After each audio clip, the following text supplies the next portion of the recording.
Hello students, Vande Mataram IAS online platform पर स्वागत है आप सभी लोगों का।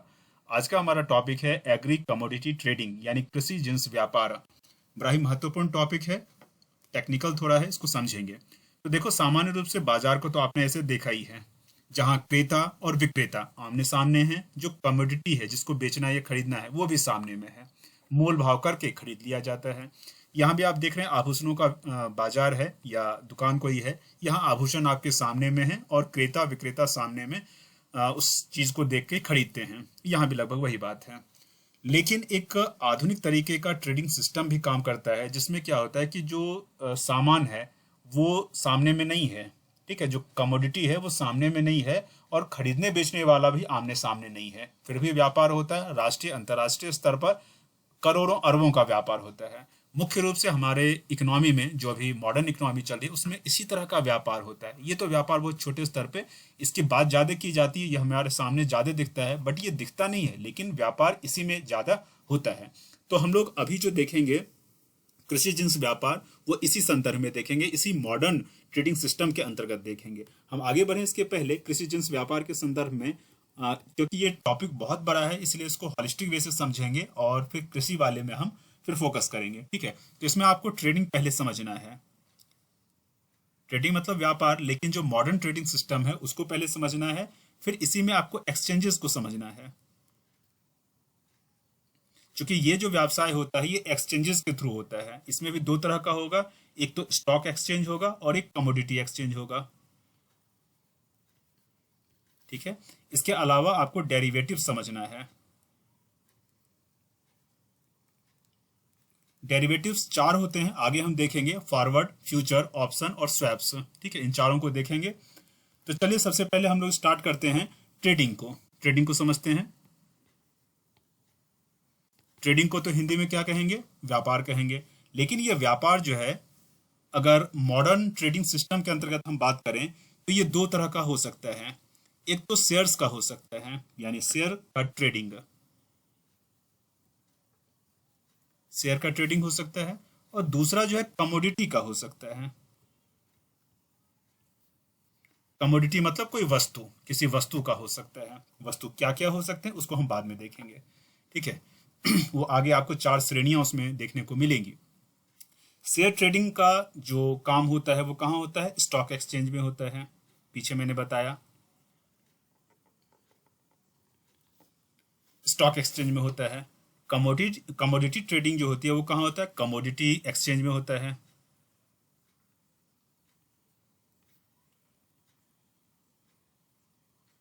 ठीक है, अब इसमें स्टॉक एक्सचेंज जो है, जो शेयर ट्रेडिंग को करता है, वो मुख्य रूप से दो ही है। ठीक है, एक तो बॉम्बे स्टॉक एक्सचेंज जो सबसे बड़ा है, और दूसरा जो है नेशनल स्टॉक एक्सचेंज।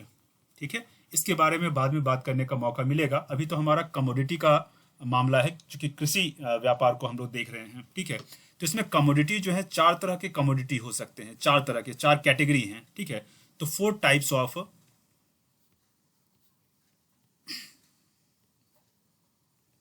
कैटेगरी कर दिया, चार। तो पहला कैटेगरी इसमें है एग्री कमोडिटी। एग्री कमोडिटी में जो प्रमुख एग्रीकल्चरल प्रोड्यूस हैं, जैसे मान लो कि कॉटन, मेज, पल्सेज, शुगर आदि, जो कृषि वस्तुएं हैं, उसको इसमें रखा जाएगा। दूसरा है बेस मटेरियल का, सॉरी बेस मेटल्स का। ठीक है, यानी बेस धातुएं, जो आधारभूत कुछ धातुएं हैं, जैसे इसमें कॉपर हो सकता है, निकेल हो सकता है, लीड हो सकता है, ये सब हो सकता है। ठीक है, चौथा है प्रेसियस मेटल्स। प्रेसियस मेटल्स के का जो मार्केट होता है उसी को बुलियन मार्केट भी कहते हैं, बुलियंस मार्केट। ठीक है, सराफा हिंदी में उसको कहेंगे, सराफा बाजार, अखबार वगैरह में आते रहता है सराफा बाजार। ठीक है, इसमें सोना और चांदी आएगा, गोल्ड आएगा और सिल्वर आएगा, दो। चौथा है एनर्जी। एनर्जी में ऊर्जा स्रोत जो हैं, जैसे विशेष रूप से क्रूड ऑयल और नेचुरल गैस इसमें आएगा। ये चार तरह के कमोडिटी एक्सचेंजेस के थ्रू इसका व्यवसाय होता है, व्यापार होता है। अब ये जो व्यवसाय या व्यापार होता है वो एक्सचेंजेस के थ्रू होता है। तो इसमें कौन कौन से एक्सचेंजेस इस 4 तरह के कमोडिटीज का व्यापार करते हैं, तो अब हमें देखना है या समझना है एक्सचेंजेस को। ठीक है, तो भारत में कमोडिटी एक्सचेंज 6 हैं कुल मिला के। कितने हैं? 6 हैं। तो उन 6 के बारे में मैं एक बार आपको बता देता हूं। ठीक है,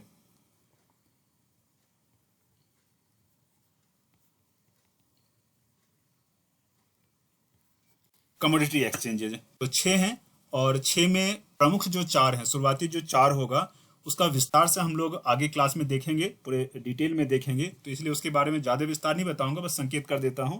जैसे पहला जो है MCX है, जिसका पिक आपने शुरू में देखा था, यानी मल्टी कमोडिटी एक्सचेंज, वो आगे विस्तार से लिखा हुआ है इसलिए इसको लिख नहीं रहा हूं। दूसरा इसमें हो जाएगा NCDEX,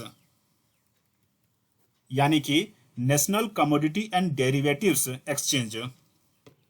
तीसरा इसमें है NMCE, यानी नेशनल मल्टी कमोडिटी एक्सचेंज। और चौथा इसमें है ICEX, यानी कि इंडियन कमोडिटी एक्सचेंज। इन 4 के बारे में विस्तार से आगे आपको स्लाइड में देखने को मिल जाएगा। पांचवा जो इसमें है ACE है, स्मॉल में ही लिखा हुआ है, यानी कि S derivatives exchange. Sorry, exchange ही है, एस नहीं है, ये कर देना। UCX अगला है, यानी द यूनिवर्सल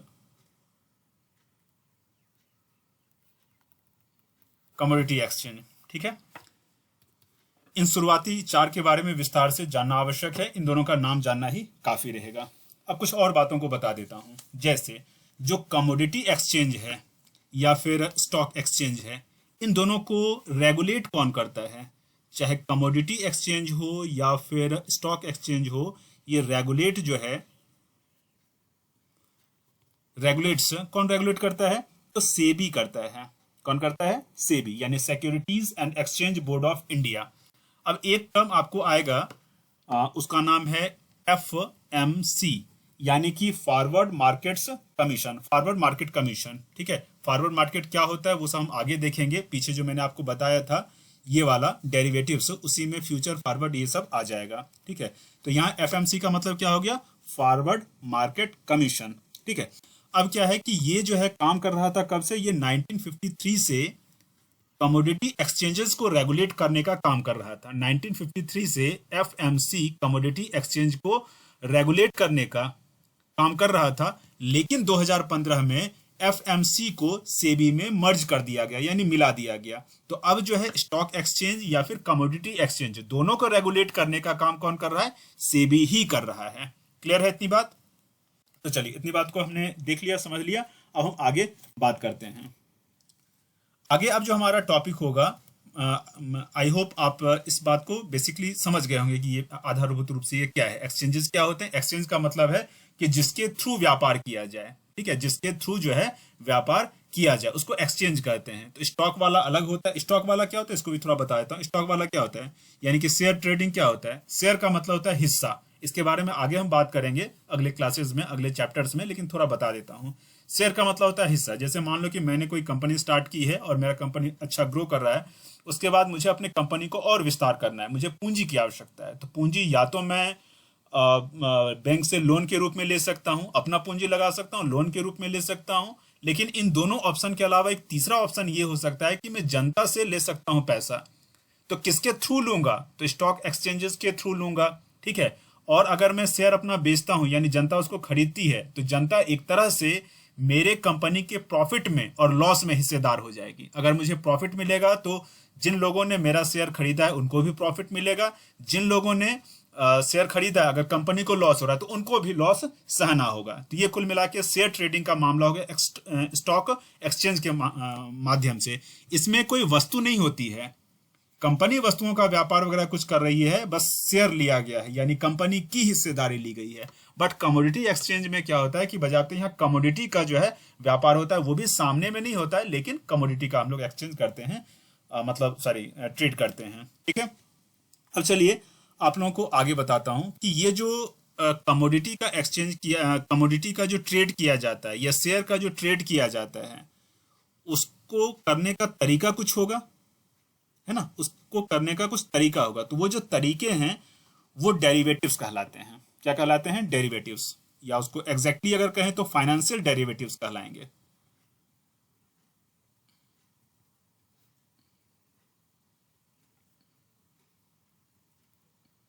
फाइनेंशियल डेरिवेटिव्स, तो नॉर्मली फाइनेंशियल लिखा नहीं जाता है तो डेरिवेटिव्स बोल दिया जाता है।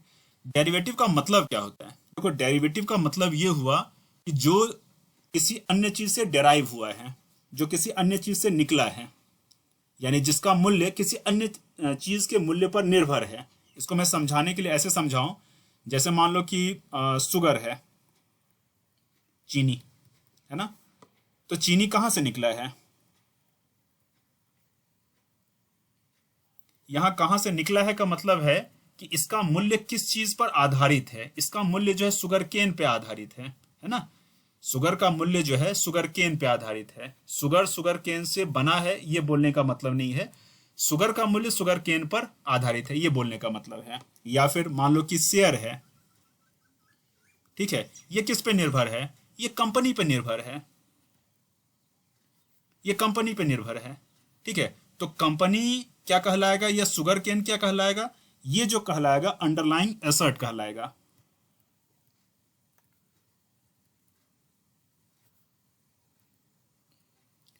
ये सब जो चीजें हैं ये क्या कहलाएगा? अंडरलाइंग एसेट कहलाएगा।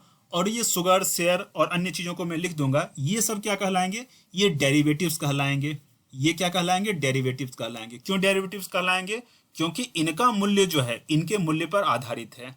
मान लो कि शुगर केन का मूल्य बढ़ गया, कंपनी का लाभ बढ़ गया, तो इन सब का जो है मूल्य क्या हो जाएगा? स्वतः ही बढ़ जाएगा। इनमें अगर गिरावट आती है तो इसमें स्वतः ही क्या आ जाएगी? गिरावट आ जाएगी। तो ये अंडरलाइंग एसेट और क्या क्या हो सकते हैं, तो और कुछ के बारे में मैं लिख देता हूं, जैसे स्टॉक तो लिख ही दिया। हाँ, इसमें एक और बात है कि शेयर यहां भी है, लेकिन शेयर या स्टॉक यहां भी हो सकता है, ठीक है, बॉन्ड वगैरह। क्योंकि ये स्टॉक या बॉन्ड का भी व्यवसाय होगा और इसके आधार पर भी इसका कुछ डेरिवेटिव बन सकता है, ठीक है।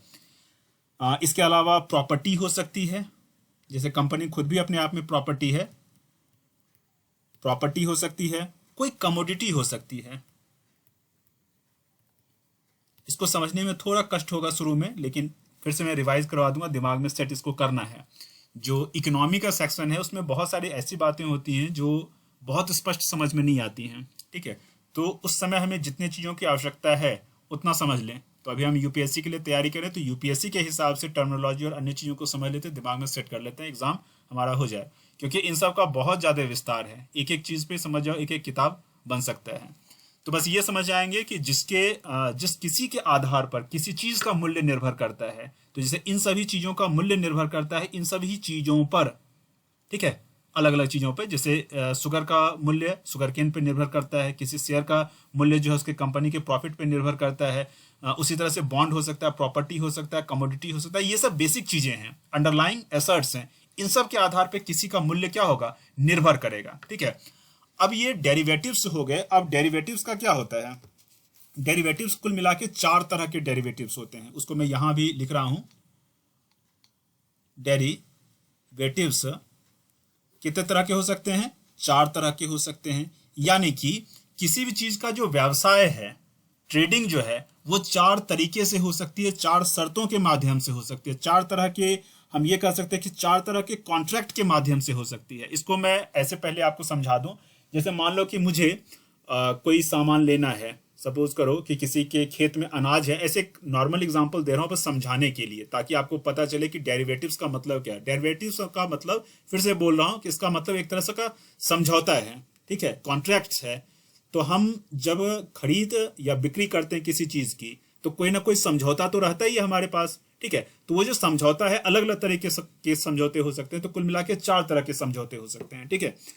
तो जो 4 तरह के समझौते हो सकते हैं उसको हम लोग कहते हैं, एग्जाम्पल भी फिर से दूंगा, फॉरवर्ड्स, फ्यूचर या फ्यूचर्स बोल दिया जाता है, या फिर फ्यूचर भी बोला जाएगा। फ्यूचर मार्केट बोला जाएगा या फ्यूचर्स बोला जाएगा। फॉरवर्ड मार्केट बोला जाएगा या फॉरवर्ड्स बोला जाएगा, फॉरवर्ड डेरिवेटिव्स बोला जाएगा या फॉरवर्ड्स बोला जाएगा, इस तरह से, ठीक है। तो दोनों टर्म यहां उपयोग होगा।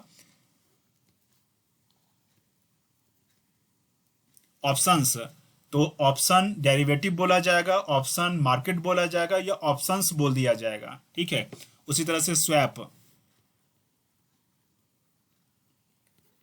स्वैप्स और स्वैप दोनों हो सकता है, जैसा मैंने पीछे बताया आपको। अब देखो, चार तरह के कॉन्ट्रैक्ट होते हैं, चार तरह के समझौते हो सकते हैं। ये टर्मिनोलॉजी आपको नया लग रहा होगा, लेकिन अपने दैनिक जीवन में आपने इसको देखा ही होगा। जैसे मैंने अपने खेत में मान लो कि कोई अनाज लगाया है, बाजरा लगाया है।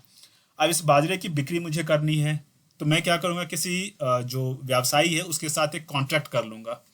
कॉन्ट्रैक्ट कुछ इस तरह का भी हो सकता है, मैं कहूँगा कि भाई हम लोग दोनों कॉन्ट्रैक्ट कर लेते हैं, 4 महीने के बाद मेरा फसल निकलेगा तो तुम उसका कुछ एडवांस दे दो, और इतने मूल्य पर, मतलब पर किलो मान लो कि 30 रुपए के मूल्य पर मैं तुम्हें अपना पूरा अनाज दे दूंगा। तो क्या होगा कि एक फिक्स डेट हो गया कि 4 महीने के बाद एक कोई फिक्स डेट ले लिए, एक फिक्स प्राइस ले लिए कि इतना रुपए, 30 रुपए पर केजी के हिसाब से मैं तुम्हें दूंगा, ठीक है। हो सकता है कि फिक्स क्वांटिटी भी हो जाए। तो इस तरह से हमने कुछ कुछ चीजों को फिक्स कर लिया और अभी ही समझौता कर लिया। मार्केट में चीजों का मूल्य बढ़ सकता है या घट सकता है, उसका असर हम दोनों पे अब नहीं पड़ेगा। मैं किसान हूं, मुझे पता चल गया कि मुझे इन चीजों को, इस व्यवसायी को बेचना है और मुझे इतना पैसा मिल जाएगा, बात खत्म। मार्केट में हो सकता है कि बाजरे का मूल्य 4 महीने के बाद 30 रुपए ना रह करके 25 रुपए ही रह जाए। तो उस समय किसान को फायदा हो जाएगा, क्योंकि किसान ने जो है 30 रुपए के भाव से एक कॉन्ट्रैक्ट कर लिया है। हो सकता है कि बाजरे का मूल्य 35 रुपए उस समय हो जाए, तो किसान को उसमें थोड़ा नुकसान होगा। तो इस तरह से पहले से हम अगर समझौता करते हैं तो हमें नुकसान और फायदा दोनों हो सकता है। हम कह सकते हैं कि एक बैलेंस हो सकता है। ये एक तरह का समझौता है। इसी तरह के कई तरह के समझौते हो सकते हैं। तो कुल मिलाकर के जो नेशनल इंटरनेशनल ट्रेडिंग जो चल रही है मॉडर्न ट्रेडिंग सिस्टम के अंतर्गत, उसमें 4 तरह के डेरिवेटिव्स यानी 4 तरह के कॉन्ट्रैक्ट्स हो सकते हैं, ठीक है। फॉरवर्ड, फ्यूचर, ऑप्शन और स्वैप। आप कहोगे कि सर डेरिवेटिव मतलब आप कॉन्ट्रैक्ट बता रहे हो, यहाँ डेरिवेटिव मतलब कुछ इस तरह का बता रहे थे कि जिससे किसी चीज का मूल्य क्या होता है, प्रभावित होता है। तो ठीक है, यहाँ वस्तुओं का नाम लिया गया, उन वस्तुओं को 4 तरह के समझौते में बांध दिया गया, दोनों एक ही बात है, ठीक है। अब मैं फॉरवर्ड को समझाता हूं, फिर फ्यूचर समझाऊंगा, ऑप्शन समझाऊंगा और स्वैप समझाऊंगा। एक चीज मैं आपको आगे दिखा देता हूं अभी ही। देखो, जैसे यहां लिखा हुआ है, जो हमारा मटेरियल है वहां आपको दिखेगा कि कृषि जिन्स व्यापार का मूल उद्देश्य कृषि उत्पादों के मूल्य का स्थिरीकरण करना है। किसी भी अग्रवर्ती यानी फॉरवर्ड बाजार की तरह इसमें 2 पक्षों द्वारा किए गए समझौते यानी संविदा के माध्यम से उपयुक्त मूल्यों का निर्धारण होता है। तो एक तो कॉन्ट्रैक्ट टर्म आया और दूसरा जो है फॉरवर्ड मार्केट टर्म आया, ठीक है। तो इन्हीं सब चीजों को अच्छे से हम समझ जाए, इसके लिए हमें ये बात समझना पड़ रहा है। तो फॉरवर्ड यहाँ लिखा हुआ है, पहले यहाँ समझते हैं, फिर उसको फिर लिंक हम लोग करेंगे। तो देखो, फॉरवर्ड मतलब क्या होता है, ये क्रेता और विक्रेता के बीच में, क्रेता और विक्रेता के बीच में fix price, fix quantity, fix date कह सकते हैं, डिलीवरी डेट, इन सब के आधार पे क्रेता और विक्रेता के बीच में समझौता होता है, ठीक है। क्रेता विक्रेता के बीच में क्या होता है, समझौता होता है। अब इससे क्रेता और विक्रेता दोनों जो है बाजार में जो प्राइस का उतार चढ़ाव हो रहा उससे एकदम अलग रहता है, न्यूट्रल होकर अपना काम करता है। फायदा नुकसान तो तब भी हो जाएगा, लेकिन फिर भी एक न्यूट्रलिटी बनी रहती है। अब फॉरवर्ड मार्केट में बस दिक्कत ये है कि मान लो कि ए और बी के बीच में समझौता हुआ, तो ये समझौता ए और बी के बीच में ही रहेगा। ऐसा नहीं है कि ए ने उस कॉन्ट्रैक्ट को किया है तो ए अपने उस कॉन्ट्रैक्ट को किसी और को बेच दे, ऐसा नहीं होगा। ये एकदम से पर्सनल टाइप का जो है एक तरह से कॉन्ट्रैक्ट होता है, डेरिवेटिव्स होता है इस तरह के समझौते में। फ्यूचर में क्या होता है, वो भी एक तरह से फॉरवर्ड डेरिवेटिव्स ही है, मतलब इसमें और इसमें ज्यादा अंतर नहीं है। बस अंतर इस बात का है कि ए और बी के बीच में समझौता इस तरह का कुछ हुआ है, तो ए अभी जो है इस समझौते को किसी और को बेच नहीं सकता है। यानी एक अगर सामान को खरीदने वाला है और बी जो है मतलब किसान है और इससे ये सामान, ये इसको धन देता, मनी देता और इसको ये कमोडिटी देता, ठीक है। तो इन दोनों के बीच में ही है। अगर मान लो कि हम बड़े स्तर पर इस चीज को करना चाहते हैं तो ये व्यक्तिगत ना रह के क्या हो जाएगा, एक्सचेंजेस के माध्यम से जब ये होने लगे और ए ने इस तरह का कोई समझौता किया था, अब ए जो है सी को ये बेच देता है कि ठीक है भाई, अब तुम क्या करो कि मैंने इस तरह का कोई कॉन्ट्रैक्ट किया था बी के साथ या किसी के साथ भी, अब तुम जो है इस तरह का व्यवसाय कर लो, ठीक है।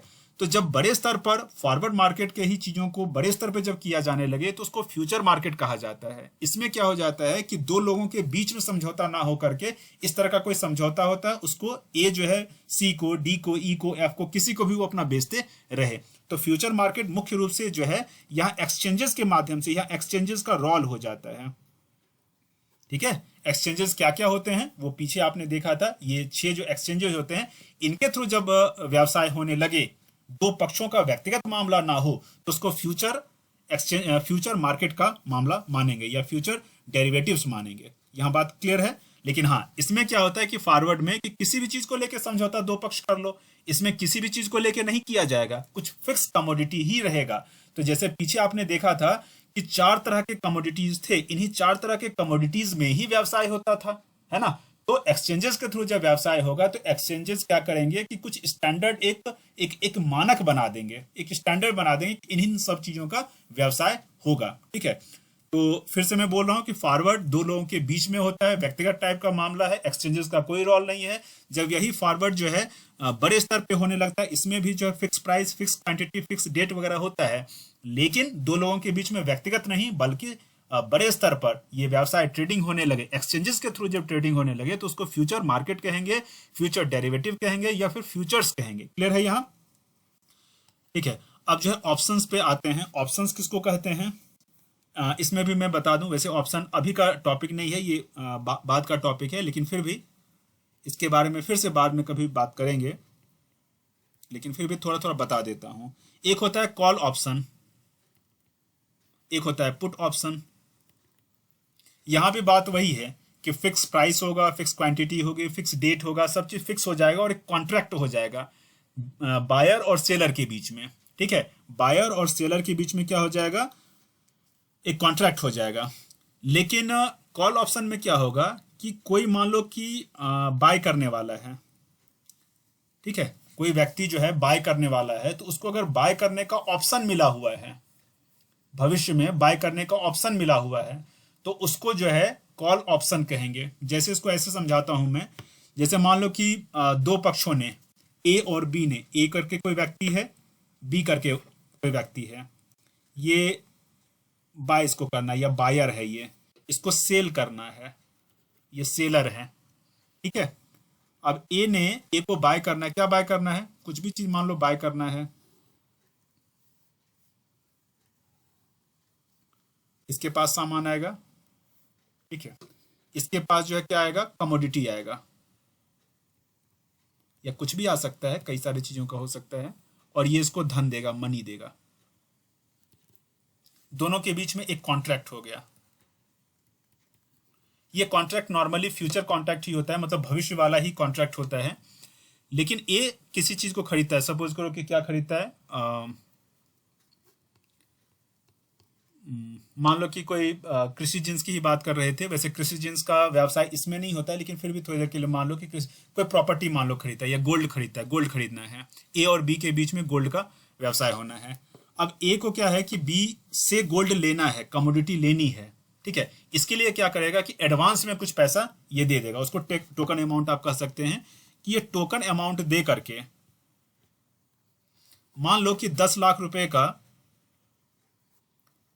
रुपए का वो एक गोल्ड या कोई भी चीज है, और उसको अभी टोकन अमाउंट दे देता है, मान लो कि 1 लाख रुपए दे दिया, ठीक है, 50,000 रुपए दे दिया, और कहा कि भाई हम 4 महीने के बाद इस सामान को हम खरीदेंगे। 4 महीने के बाद क्या करेंगे, 10 लाख रुपए के सामान को खरीदेंगे, लेकिन फिलहाल तुम जो है 1 लाख रुपए लेकर के इस तरह का क्या कर लो, एक समझौता कर लो, एक कॉन्ट्रैक्ट कर लो। तो कॉन्ट्रैक्ट हो गया। अब ये क्या है, जैसे मैंने पीछे बताया था कि कॉल ऑप्शन के अंतर्गत क्या होगा कि बाय करने का ऑप्शन आपके पास है, आपने जो है 1 लाख रुपया दे दिया, 9 लाख रुपया और आप अगर दे देंगे तब आपको 4 महीने के बाद वो सामान मिल जाएगा। लेकिन ये जो है उस समय ये सोचेगा कि इस सामान का मूल्य अगर वास्तव में बढ़ गया है तब तो ये खरीद लेगा, लेकिन मान लो कि उस सामान का मूल्य घट गया है, 10 लाख रुपए का सामान मान लो कि जनवरी माह में निर्धारित किया गया था कि 10 लाख रुपए का है, दोनों पक्षों के बीच में बात हुई, कुछ एडवांस पैसा मिल गया जिसको जो है ऑप्शन प्रीमियम बोलते हैं या फिर टोकन अमाउंट आप बोल सकते हैं, ऑप्शन प्रीमियम इसको बोलते हैं या ऑप्शन प्राइस इसको बोलते हैं। तो ऑप्शन प्राइस के अंतर्गत या फिर ऑप्शन प्रीमियम के अंतर्गत आपने 1 लाख रुपया दे दिया, 10 लाख रुपए का कॉन्ट्रैक्ट कर लिया, ठीक है। अब आपको वो सामान मिल रहा है 4 महीने के बाद, लेकिन 4 महीने के बाद मान लो कि 10 लाख का जो सामान था, अब मार्केट में उसकी वैल्यू मात्र 8 लाख रुपए हो गई। अब आप फिर 10 लाख रुपया क्यों दोगे? नहीं दोगे।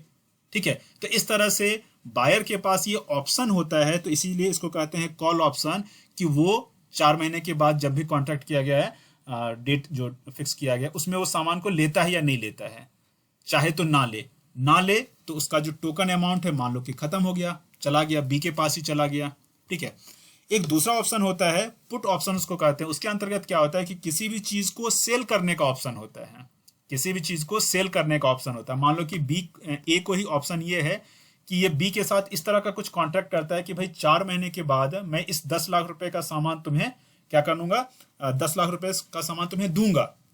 ठीक है, और इस बात को फिक्स करने के लिए, कॉन्ट्रैक्ट करने के लिए मैं कुछ पैसा तुम्हें दे देता हूं। तो इसने पैसा मान लिया कि फिर इसने 1 लाख रुपए दे दिया।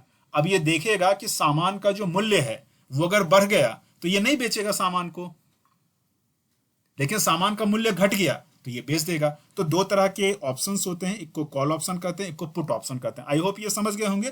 इस टॉपिक को हो सकता है कि भविष्य में जब इससे रिलेटेड चीजें आए तो वो मैं बता दूंगा। अभी फिलहाल हमें जो है ये फ्यूचर जो डेरिवेटिव है इसी को समझना था, क्योंकि हमारा टॉपिक आज का यही था। उसी तरह से एक स्वैप होता है। स्वैप का मतलब होता है कि आपने सुना होगा करेंसी स्वैप, खास करके बहुत ज्यादा चर्चित रहता है। तो स्वैप का भी मतलब यही होता है कि दो पक्षों के बीच में over the counter, over the counter का मतलब है किसी एक्सचेंज के माध्यम से नहीं, डायरेक्टली। ठीक है, तो ओवर द काउंटर दो पक्षों के बीच में करेंसी को लेकर के, इक्विटी को लेकर के, या कमोडिटी को लेकर के, क्रेडिट को लेकर के, दोनों एक दूसरे को क्या करते हैं कि मतलब चीजों का आदान प्रदान करते हैं। जैसे करेंसी स्वैप में क्या होता है, रसिया और इंडिया के बीच में मान लो करेंसी स्वैप हो गया, तो रसिया अपना जो है जो उसका करेंसी है और भारत का जो अपना करेंसी है, ये दोनों एक दूसरे को क्या करेंगे, स्वैप करेंगे। ठीक है, तो ये भी एक तरह का ट्रेडिंग ही माना जाता है, डेरिवेटिव्स ही माना जाता है। इसको भी हम भविष्य में ही देखेंगे। ठीक है, तो चलिए आज का जो हमारा टॉपिक था कृषि जिन्स व्यापार, उसको और बढ़िया से समझते हैं यहाँ मटेरियल के थ्रू। तो कृषि जिन्स व्यापार जो हो रहा है, इसका मूल उद्देश्य क्या है? इसका मूल उद्देश्य है कृषि उत्पादों के मूल्यों का स्थिरीकरण। इस मूल्य स्थिरीकरण की प्राप्ति बाजार आधारित मूल्य खोज के माध्यम से होती है, यानी मार्केट बेस्ड जो प्राइस डिस्कवरी है, डिमांड एंड सप्लाई के आधार पे, उसके आधार पे की जाती है। तो किसी भी अग्रवर्ती बाजार की तरह, मतलब कोई भी अन्य, चूंकि मैंने बताया कि कई तरह के चीजों का मतलब ट्रेड हो सकता है, तो किसी भी अन्य बाजार की तरह इसमें भी दो पक्षों के द्वारा किए गए समझौते के माध्यम से उपयुक्त मूल्यों का निर्धारण होता है। ठीक है, कि पहले से ही बता दिया गया, जैसे मैंने बाजरे का एग्जाम्पल दिया था कि 4 महीने के बाद बता दिया कि जब मेरा फसल उपजेगा तो मैं बेचूंगा। ठीक है, तो उसी तरह का किया जाता है। भारत में कृषि उत्पादों के मूल्य पर दो तरह के प्रभाव होते हैं। जैसे पहला तो उनके न्यूनतम समर्थन मूल्य के आधार पर प्रभाव होता है, और दूसरा थोक बाजार का प्रभाव होता है। यानी कि जो कृषि उत्पाद हैं वो अशुद्धि विहीन यानी एरर फ्री नहीं है, क्योंकि इनका निर्धारण बाजार नहीं करता है। अब इसमें एक्सटर्नल फैक्टर चूंकि आ जाते हैं, इसीलिए फ्यूचर या फॉरवर्ड मार्केट जैसा जो ऑप्शन है कि पहले से कॉन्ट्रैक्ट के माध्यम से तय कर लेना कि हम इन चीजों को इस मूल्य पर इस समय देंगे, वो अच्छा है ना। इसीलिए ये शुरू में ही कहा गया कि इससे कृषि जिन्स व्यापार का क्या होगा, कृषि जिन्स जो है उसके मूल्य का स्थिरीकरण हो पाएगा, पहले ही पता चल पाएगा। ठीक है, अब इसकी पृष्ठभूमि पे बात कर लेते हैं, थोड़ा हिस्टोरिकल बैकग्राउंड पे। तो देखो, पहले भी भारत में स्वतंत्रता प्राप्ति के पहले ही भारत में कपास का, खाद्य तेलों का आदि का एक उन्नत जिन्स बाजार था पहले भी। वो अभी के तरह एग्जैक्टली काम नहीं करता था, लेकिन इस तरह का था सिस्टम पहले था। लेकिन अंग्रेजों के टाइम में इस तरह के व्यापार पर, व्यवसाय पर प्रतिबंध हो गया। प्रतिबंध का कारण युद्ध बताया जाता है, जो प्राकृतिक आपदाएं हैं वो सब बताया जाता है, ताकि सरकार खुद जो है वो क्या कर सके, इस तरह के जिन्स व्यापार जो उसको रेगुलेट कर सके, कंट्रोल कर सके। लेकिन वर्ष 2002 में इस तरह के प्रतिबंध के हटने के बाद इस तरह का जो बाजार है वो फिर से स्टार्ट हो गया।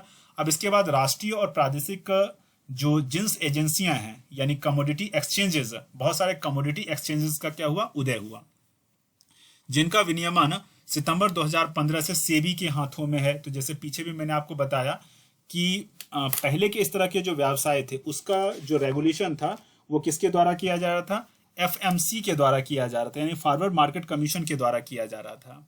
ठीक है, लेकिन अब जो है इस तरह के जो कमोडिटी एक्सचेंजेस हैं उसका रेगुलेशन भी कौन कर रहा है, सेबी ही कर रहा है।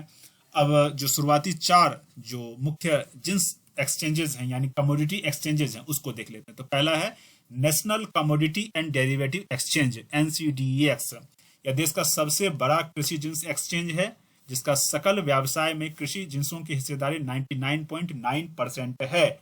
इसका मतलब क्या हो गया, जैसा कि मैंने आपको शुरू में ही बताया कि इस तरह के जो जिंस एक्सचेंजेस हैं वो 4 तरह के कमोडिटीज का व्यवसाय कर सकते हैं। एग्री कमोडिटीज, बेस मटेरियल्स का, प्रेशियस मेटल्स का, बेस मेटल्स का, प्रेशियस मेटल्स का, प्रेशियस मेटल्स मतलब सराफा बाजार, बुलियंस मार्केट, फिर एनर्जी का। 4 तरह की चीजों का एक्सचेंज ये काम कर सकता है। लेकिन इस एक्सचेंज की सबसे बड़ी बात यह है कि ये कृषि को ही फोकस है। 99.9% इसका जो व्यवसाय है वो किस पर फोकस है, वो कृषि जिंस का है। ठीक है, शेष 0.1% भाग बुलियन का ये करता है, सोना चांदी जैसे मूल्यवान धातुओं का, प्रेशियस मेटल्स का करता है। ठीक है, दूसरा ये याद रखेंगे, ये पीटी के लिए बड़ा महत्वपूर्ण एक फैक्ट आपके हाथ लगा है, नेशनल मल्टी कमोडिटी एक्सचेंज। इसका क्या काम है, इसमें भी ये भी 4 तरह की चीजों का करता है, लेकिन 99% ये भी जो है कृषि जिंसों का ही करता है। इसके अलावा मल्टी कमोडिटी एक्सचेंज, इसमें जो कृषि जिंसों का जो कारोबार है मात्र 3% है। इंडियन कमोडिटी एक्सचेंज ये क्या करता है, ये मात्र 2% जो है कृषि जिंसों का करता है। ठीक है, तो इस तरह से आप चीजों को समझ पा रहे हैं, आई होप। अब जो 2 अन्य बच गए, 2 अन्य कौन है, ACE है यानी एस डेरिवेटिव एक्सचेंजेस हैं, और UCX है यानी द यूनिवर्सल कमोडिटी एक्सचेंज। अच्छा, एक बात मैं आपको अलग से आपको बता दूं, ये कुल मिला के 6 जो कमोडिटी एक्सचेंज हैं, ये जो एक्सचेंजेज हैं 6, ये कमोडिटी के लिए स्पेसिफाइड हैं। लेकिन जो बॉम्बे स्टॉक एक्सचेंज है और नेशनल स्टॉक एक्सचेंज है, उसने भी कमोडिटी ट्रेडिंग करना स्टार्ट किया था। ठीक है, किया है कहने का मतलब। एक और बात यहां हमें जानना है कि ये 6 जो कमोडिटी एक्सचेंज हैं, इसमें तो आपने शुरू में परसेंटेज कुछ देखा कि 99% और शुरुआती जो है 99.9%, ये सब कृषि का ही कर रहे हैं। लेकिन 6 को अगर कुल मिला के देखा जाए तो सबसे ज्यादा अगर ट्रेडिंग होती है तो गोल्ड का होता है और क्रूड ऑयल का होता है, गोल्ड और क्रूड ऑयल का। लेकिन जो गोल्ड और क्रूड ऑयल का जो ट्रेडिंग है वो सामान्य जन सामान्य रूप से नहीं करते हैं। जैसे पेट्रोलियम कंपनियां जो होती हैं वो क्रूड ऑयल से रिलेटेड इस तरह की ट्रेडिंग में पार्टिसिपेट करती हैं। गोल्ड का भी जो गोल्ड से रिलेटेड कंपनियां हैं वही करती हैं। सामान्य जन भी कर सकते हैं, उनका मान लो कि अगर उसमें ज्यादा उनका जो है डेप्थ एक पकड़ आ गई, ठीक है, क्योंकि इस तरह के जो कमोडिटी एक्सचेंज होते हैं उसमें सामान्य लोग नहीं कर पाते, क्योंकि उनको बहुत सारे जो मार्केट के फंड है उनको पता नहीं हो पाता है। सामान्य जन शेयर मार्केट में करते हैं। कमोडिटी एक्सचेंज में जो ज्यादा धन वाले लोग होते हैं या मार्केट की जिनकी बहुत अच्छी समझ है या कंपनियां हैं, वही मुख्य रूप से करते हैं। तो चलिए, वर्तमान में भारत के जिंस कारोबार में कृषि उत्पादों की हिस्सेदारी कुल मिला के 12% है। तो 4 तरह के सामान थे, उसमें से एक पहला जो है एग्री कमोडिटी है। तो एग्री कमोडिटी की हिस्सेदारी कितनी, 12%। ठीक है, और अन्य जो है बाकी जो बच गए, जैसे धातु का, कच्चा तेल का, सराफा आदि का। अप्रैल 2022 में सेबी द्वारा 91 कृषि जिंसों की अग्रवर्ती संविदा यानी फॉरवर्ड कॉन्ट्रैक्ट्स के अंतर्गत अधिसूचित किया गया था। अब इसमें कौन कौन सी चीजें आती हैं, जैसे मैंने शुरू में ही बताया था कि जो एक्सचेंजेस के थ्रू जो व्यापार होता है, एक्सचेंजेस के थ्रू व्यापार होता है, उसमें कुछ चीजों को ही रखा जाता है, सब चीज को तो रखा नहीं जा सकता है। तो किन किन चीजों को रखा गया है, ये एक जो फैक्ट है वो आपके काम का हो सकता है। आप इसको विस्तार से देख लीजिए। जैसे 17 अनाज और दलहन है, 12 जो है तिलहन है। एक और बात होती है कि कई बार इस तरह के एक्सचेंजेस में जिन चीजों को रखा जाता है तो वो चीज महत्वपूर्ण है इसलिए रखा गया है। तो कई बार इससे रिलेटेड अलग तरह का भी सवाल पूछ लिया जाएगा। ठीक है, जैसे मान लो कि इन सब अनाजों के बारे में थोड़ा थोड़ा आपको जानना है, जैसे गेहूं, चावल, मक्का, बाजरा, ज्वार, रागी, तुअर। मान लो कि तुअर, शायद तुअर के बारे में एक बार यूपीएससी ने सवाल भी पूछा है। ठीक है, तो इस तरह की चीजों को आपको क्या करना है कि समझना है कि अच्छा तुअर का मतलब क्या होता है, इसके बारे में थोड़ा बहुत जैसे हम लोग पढ़ा दिए तो ठीक है, नहीं पढ़ाए तो इंटरनेट का भी सहारा लेना है। उड़द, मूंग, मसूर, पीली मटर इत्यादि। तिलहन, ऑयल केक का मतलब खल्ली, खल्ली समझते हो, जो मवेशियों को खिलाया जाता है। जैसे मान लो कि सरसों से तेल निकाल लिया, तेल के बाद जो एक बिस्किट जैसे कुछ चीजें बच जाती हैं उसको ऑयल केक बोलते हैं। ठीक है, खल्ली बोलते हैं, गायों को, जानवरों को खिलाया जाता है। खाद्य तेल, सूरजमुखी, सोया, संकुल और ये सब है ना, सब चीजों को आप देख लो एक बार।